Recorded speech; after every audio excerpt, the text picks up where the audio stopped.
В общем, мына реалды ұтудың бар ғой, бір жолын қазір көрсетемін да сіздерге. Конкретно осыны істейтін болса, онда Қайрат реалды ұтады. В общем, оның вариантын көрсетемін. Бірақ бірінші мынандай да более-менее реальный. Бірінші, мысалы үшін мына жерде Қайрат и реал, міне. Счетты айтатын болсақ, если бірінші вариантында мынандай болуы мүмкін да.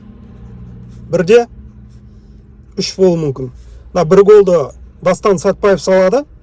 3 голдың 2-еуін Мбаппе салады реалдан, и біреу автогол болады.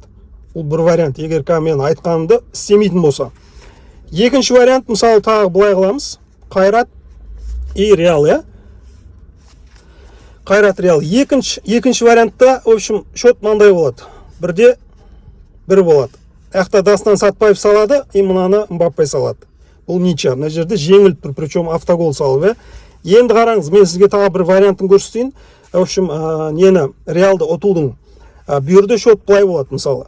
Қайрат и реал. Счет, короче, 2-де 1 болады. Міне, осы жақсы сөз жарымырыс дейді. Осы счет орындалады, егер жаңағы мен көрсеткен қазір тура суреттегі сол схемамен ойнайтын болса, ол бірінші сол.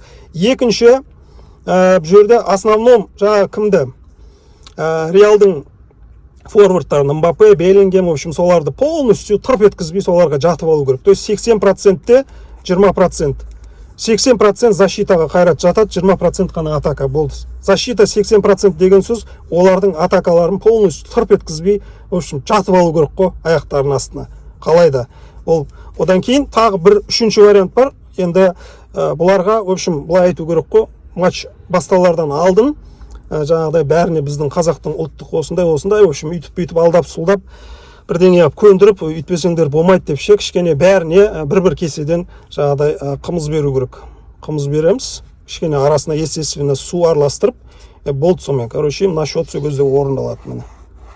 Осылай жеңеміз, Құда қаласа. Сіздер қалай ойлайсыздар, достар?